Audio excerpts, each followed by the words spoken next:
Shalom saudara, Bapak, Ibu yang dikasihi Tuhan. Apa kabarnya semuanya? Saya percaya Tuhan selalu baik dalam kehidupan kita. Apabila saudara ada yang sedang mengalami masalah atau pergumulan, saya percaya Tuhan pasti akan tolong kita. Nah, kita sekarang akan belajar firman Tuhan, saudara. Tapi sebelum itu mari kita berdoa memuji dan menyembah Tuhan. Mari saya ajak saudara untuk menyembah Tuhan. Sejak saudara untuk berdoa di hadapannya, mari kita sapa Tuhan kita yang baik.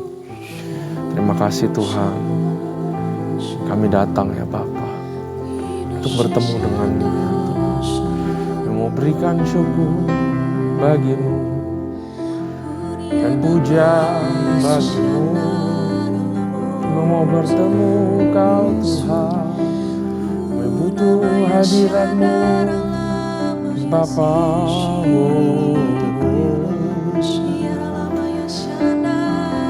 Kami butuh Kau Tuhan, kami rindu Kau Tuhan. Ya Radabashi, Ya Radabashi, thank you Lord. Ya Radabashi. Buat karyamu, buat segala rencanamu, ku beri syukur dan pujian bagimu. Beri syukur, beri puji, sebab ku tahu Allah bekerja buat kebaikanku. Beri syukur, beri puji, ku yakin rahmat-Mu besertaku.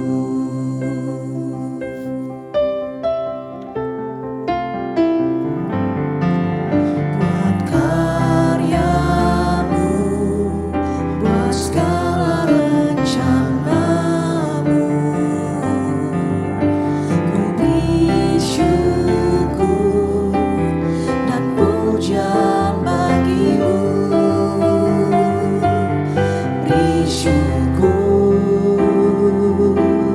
beri puji, sebab ku tahu Allah bekerja buat kebaikanku. Beri syukur, beri puji, ku yakin rahmat-Mu besertaku. Beri syukur, beri puji,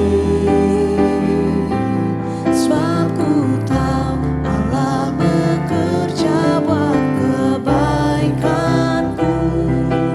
Beri syukur, beri puji, ku yakin rahmat-Mu besertaku.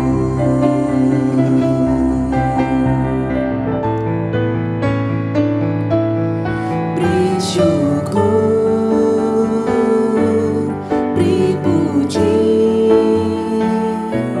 sebab ku tahu Allah bekerja buat kebaikanku. Beri syukur, beri puji, ku yakin rahmat-Mu besertaku.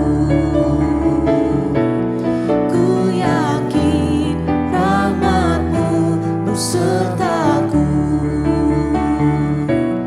Ku yakin rahmat-Mu besertaku.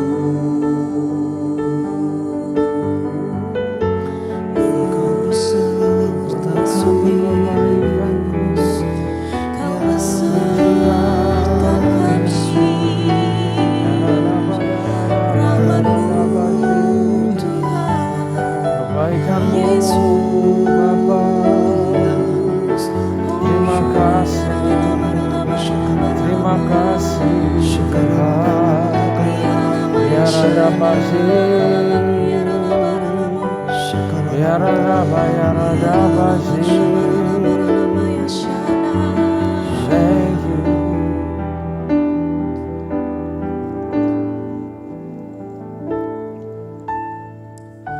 Jalanmu tak terselami oleh setiap hati kami, namun satu hal ku percaya, ada rencana yang indah. Tiada terduga kasih-Mu, heran dan besar bagiku, arti kehadiran-Mu selalu nyata di dalam hidupku. Penyertaan-Mu sempurna, rancangan-Mu penuh damai, aman dan sejahtera. Walau di tengah badai, ingin ku selalu bersama, rasakan keindahan arti kehadiran-Mu, Tuhan.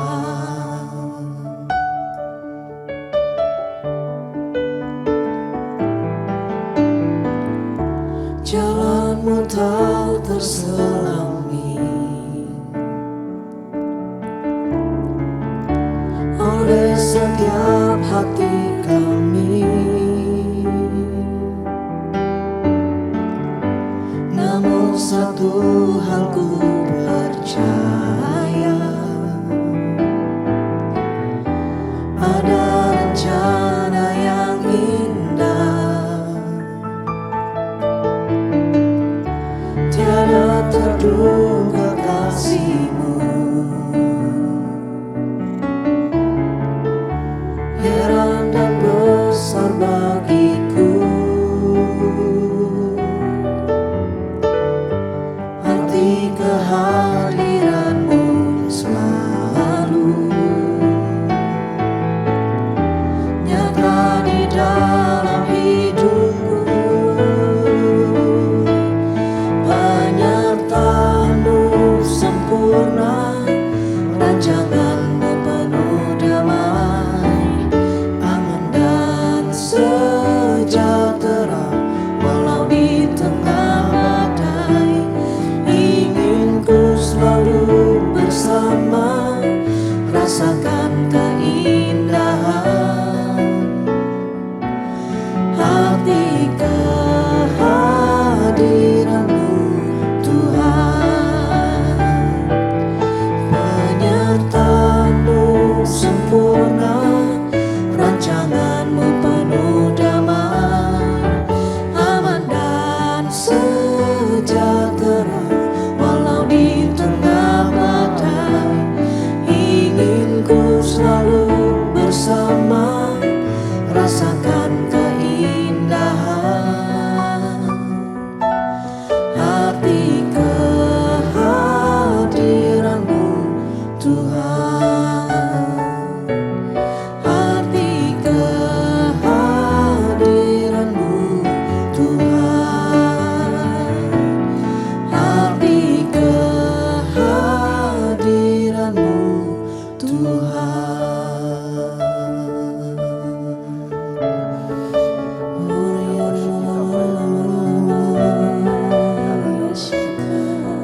Penyertaan-Mu selalu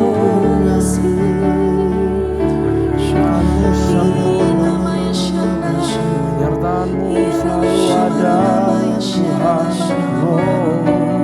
Surana Bayarada Basi, Yarada Basi. Makasih Tuhan. Kami tahu penyertaan-Mu sempurna. Kami bersyukur buat keadaan kami Tuhan. Kami bersyukur buat Engkau ya Tuhan, yang selalu menyediakan rancangan yang damai sejahtera, bukan rancangan kecelakaan buat kami semua ya Tuhan. Terima kasih Tuhan, terima kasih ya Bapa. Tuhan, kami mau belajar firman-Mu. Hari ini kami belajar 1 Raja-Raja pasal yang ke-6. Berikanlah pengurapan kata-kata yang baru. Urapi lidah bibir hamba-Mu.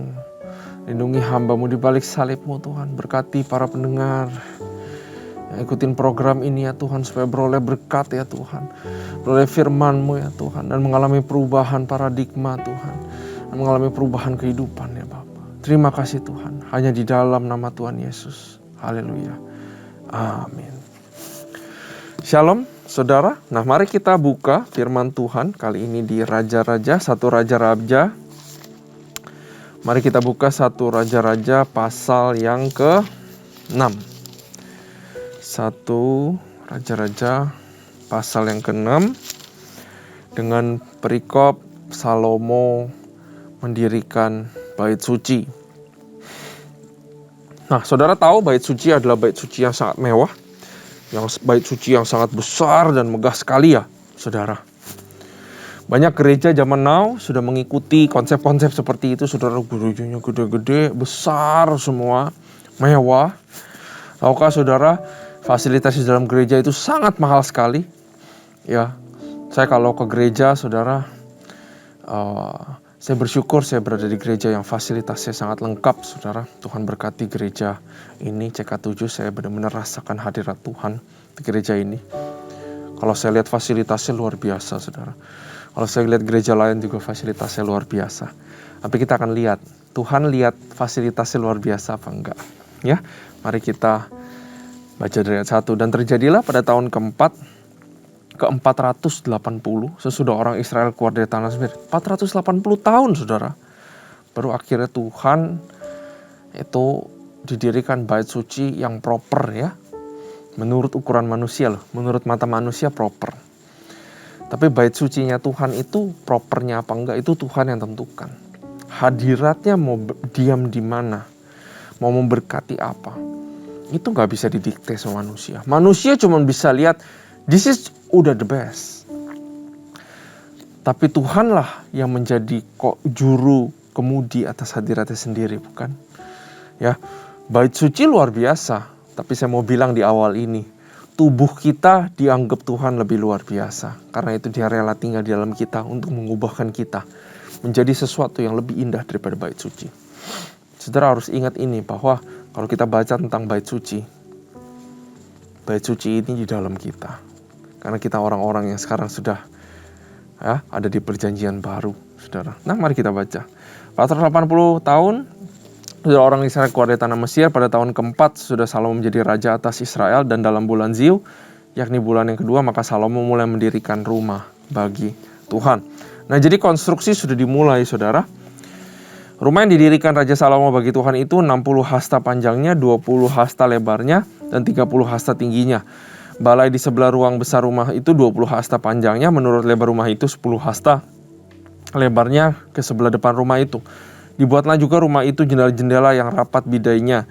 Pada dinding rumah itu sekelilingnya didirikan kamar tambahan. Sekeliling ruang besar dan ruang belakang dan seluruhnya dibuat bertingkat-tingkat. Tingkat bawah 5 hasta lebarnya, yang tengah 6 hasta, yang ketiga 7 hasta, sebab telah dibuatnya ceruk-ceruk pada rumah itu sekeliling sebelah luar sehingga dinding rumah itu tidak usah dilobangi. Pada waktu itu dipakailah batu-batu yang telah disiapkan di penggalian, sehingga tidak kedengaran palu atau kapak atau sesuatu perkakas besi pun selama pembangunan rumah itu. Pintu tingkat bawah ada pada lambung kanan rumah itu, dan orang naik dengan tangga-tangga pilin ke tingkat tengah dan ke tingkat tengah ke tingkat yang ketiga. Setelah ia selesai mendirikan rumah itu, dibuatnyalah langit-langit rumah itu dari bingkai, dari pemapan, dari kayu aras. Dan setelah ia mendirikan kamar tambahan itu pada rumah itu sekeliling, yakni setiap tingkat 5 hasta tingginya, maka rumah itu ditutupinya dengan kayu aras. Kemudian datanglah firman Tuhan kepada Salomo. Ya, jadi ini denahnya semua, bangunnya begini semua, pakai bahan apa semua ya. Saudara, yang menarik ayat 11, kemudian datanglah firman Tuhan kepada Salomo. Ya, di saat pembangunan demikian, mengenai rumah yang sedang kau dirikan ini.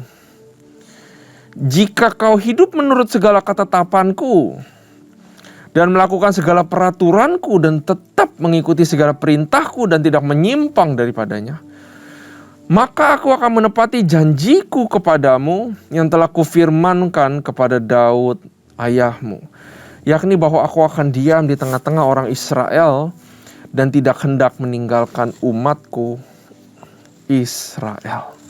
Stop di sini, saudara. Lagi bangun gede-gede, firman Tuhan datang.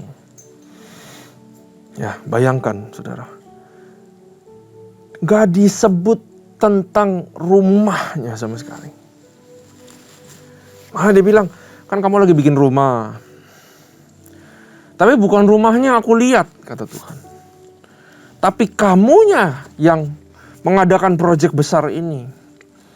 Apakah kamu akan taat kepadaku seumur hidup? Itu ternyata yang diinginkan Tuhan. Saat kita bangun perusahaan, saudara. Saat saudara yang mungkin sedang bangun rumah buat keluarga saudara. Saat kita yang sedang membangun ministry kita, pelayanan kita, gereja kita. Saudara yang sedang bangun cabang di tempat lain. Saudara appoint leader.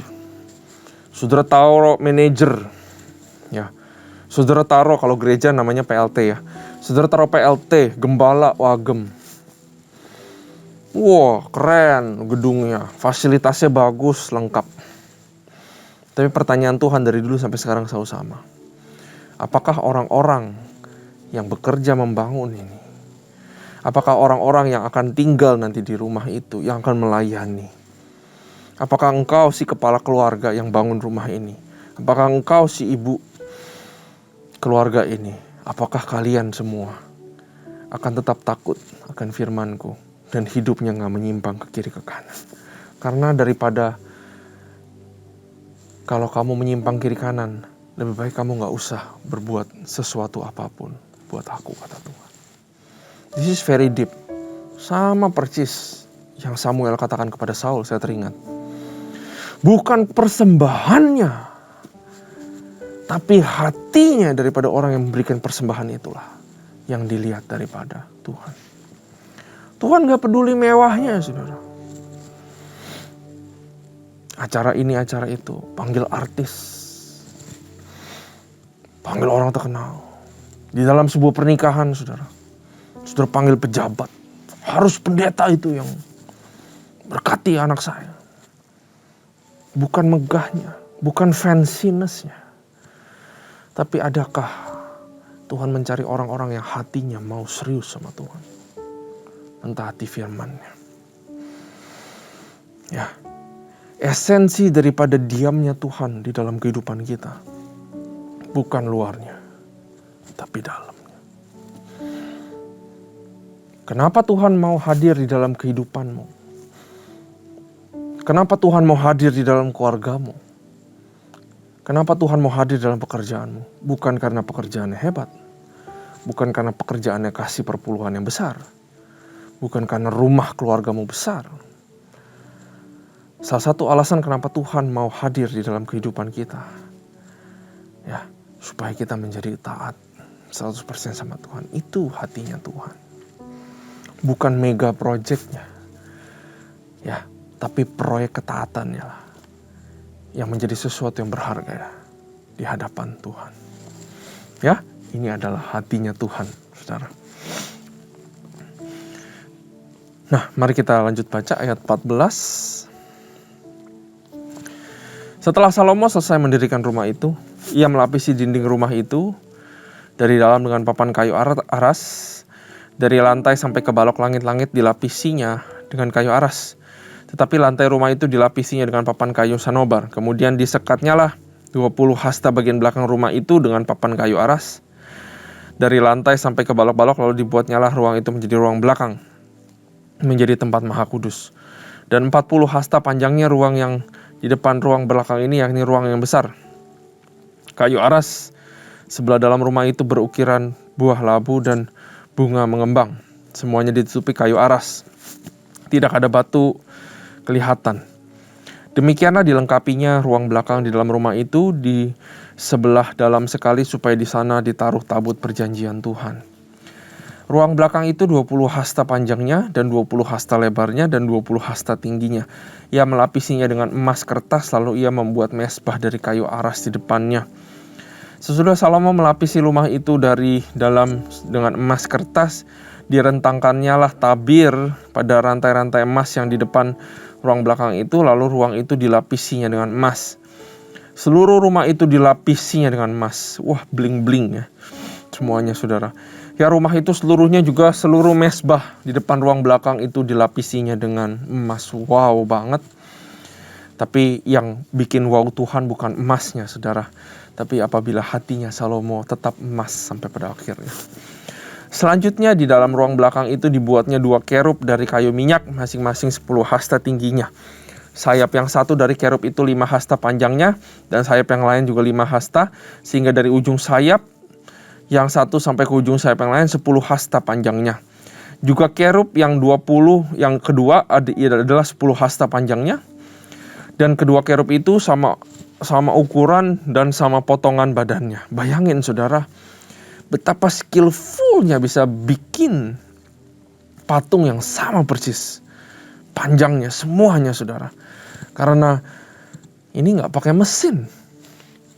Ya, tinggi kerub yang 10 hasta dan demikian juga kerub yang kedua. Maka ditaruhnyalah kerub-kerub itu di tengah-tengah ruang yang di sebelah dalam sekali. Kerub-kerub itu mengembangkan sayapnya sehingga kerub yang satu menyentuh dinding dengan sayapnya dan kerub yang kedua menyentuh dinding yang lain. Sedang sayap-sayap yang arah ke tengah rumah itu bersentuhan ujungnya. Dan kerub-kerub itu dilapisi dengan emas. Dan pada segala dinding rumah itu berkeliling ia mengukir gambar kerub, pohon korma, dan bunga mengembang, baik di ruang sebelah maupun di ruang sebelah luar. Juga lantai rumah itu dilapisi dengan emas, baik di ruang sebelah dalam maupun ruang sebelah luar. Sebagai pintu masuk ke ruang belakang dibuatnyalah pintu dari kayu minyak. Ambang dan tiangnya merupakan segi 5. Pada kedua pintu daun yang dari kayu minyak itu mengukir gambar kerub, pohon korma dan bunga mengembang, kemudian dilapisinya dengan emas. Juga pada kerub dan pohon korma itu disalutkan emas. Demikian juga pintu masuk ke ruang besar itu dibuatnya tiang-tiang dari kayu minyak yang merupakan segi 4. Dan 2 pintu dari kayu sanobar, kedua papan pintu yang satu dapat dilipat, demikian juga kedua papan pintu yang lain. Lalu diukirnyalah padanya kerub, pohon korma, dan bunga mengembang, kemudian dilapisi pintu itu dengan emas pipih pada gambar ukiran itu. Ia mendirikan tembok-tembok pelataran dalam 3 jajar batu pahat dan dari 1 jajar balok kayu aras. Dalam tahun yang keempat, dalam bulan Ziu, diletakkanlah dasar rumah Tuhan. Dan dalam tahun yang ke-11, dalam bulan Bul, yaitu bulan ke-8, selesailah rumah itu dengan segala bagian-bagiannya dan sesuai dengan rancangannya. Jadi 7 tahun lamanya ia mendirikan rumah itu. 7 tahun bangun rumah yang begitu besar, begitu mewah, saudara. Dan apa yang kita belajar di sini, sekali lagi, bukan rumah yang mewah, bukan yang di luar, tapi harta yang sesungguh adalah yang di dalam. Ya, dari segini panjang ayat yang kita baca, perintah Tuhan cuma 2 ayat, saudara. 2 ayat itulah yang harus kita perhatikan di dalam kehidupan kita. Tapi di luar itu, saudara, kalau kita belajar dari Salomo benar-benar menghargai Tuhan itu siapa. Dia benar-benar tahu betapa besarnya Tuhan itu. Dia sadar betul dia menjadi seperti sekarang karena hikmat yang turun dari sorga. Di depan mata Salomo, Tuhan adalah Tuhan yang sangat luar biasa. Adalah Tuhan yang sangat besar, saudara. Sehingga dia bayar harga mati-matian untuk berikan yang terbaik menurut pandangannya, saudara. Ya. Untuk sesuatu yang important, saudara, pasti kita rela bayar harga, benar? untuk supaya anak saudara bisa sekolah. Saudara, harga apapun saudara akan bayar, betul? Hati seorang orang tua. Nah, tapi firman Tuhan berkata, kita harus mencintai dia lebih dahulu. Sosok Tuhan dalam kehidupan saudara, seberapa penting dan seberapa valuable sekarang. Bagaimana harga Tuhan dalam kehidupan kita kelihatan daripada harga apa yang kita berani bayar. Kelihatan daripada harga apa yang kita berani berkorban, saudara. Ini adalah satu teguran buat saya, dan juga saya percaya ajaran buat kita semua. Siapa yang paling penting buat kamu, saudara? Harga yang kamu bayar buat sesuatu itu yang paling besar harganya, itulah Tuhanmu sebenarnya dalam kehidupan. Mari kita introspeksi diri masing-masing. Apakah posisi Tuhan sudah dilewati sama Tuhan-Tuhan yang lain? Apakah kita mulai ragu untuk bayar harga? Dulu waktu muda, yes, urusin orang, konseling, rumah Tuhan, jor-joran. Apakah sampai sekarang kita masih begitu? Ataukah sudah ada hal penting yang menggantikan Tuhan dalam kehidupan? Ya. Dan juga ingat, bait suci begitu luar biasa. Tapi Tuhan sudah jelas. Aku mau hati yang mewah, kata Tuhan. Bukan yang luar yang mewah, aku mau hati yang mewah. Yang penuh dengan karakterku di dalam kehidupan. Itulah yang Tuhan inginkan. Karena itu, bait suci hanyalah sebuah gambaran akan sebuah keindahan bangunan. Yang bangunan itu adalah hati kita sebenarnya. Karena kita tahu Tuhan itu sekarang tidak terikat satu tempat aja seperti di bait suci. Bahkan dia rela masuk dan tinggal dalam hati kita. Sanctification. Supaya hati kita juga menjadi mewah, indah. Seperti layaknya bait suci ini. Bait suci melambangkan hati yang hendak dibentuk Tuhan. Maukah kita buka hati kita, saudara, untuk kita dibentuk Tuhan? Apa yang di luar, harta benda, semua tidaklah penting di hadapan Tuhan. Tapi mari kita fokus kembali kepada hati kita yang ada di dalam, supaya berkenan di hadapan Tuhan. Amin. Terima kasih Tuhan buat pelajaran ini. Ampuni kami Tuhan, apabila hati kami masih belum sempurna, masih kotor Tuhan. Kami masih mengejar hal-hal fana yang ada di luar ya Tuhan. Kami mau bertobat ya Tuhan. Dan kami mau fokus supaya kami hidupnya, hatinya selalu melekat kepadamu. Dan berkenan dan selalu setia di dalam setiap langkah kehidupan kami. Terima kasih buat firman-Mu ya Tuhan. Kami menunggu excited untuk belajar pasal-pasal yang selanjutnya. Terima kasih Bapa. Hanya di dalam nama Tuhan Yesus kami berdoa, haleluya. Amin. Tuhan Yesus memberkati.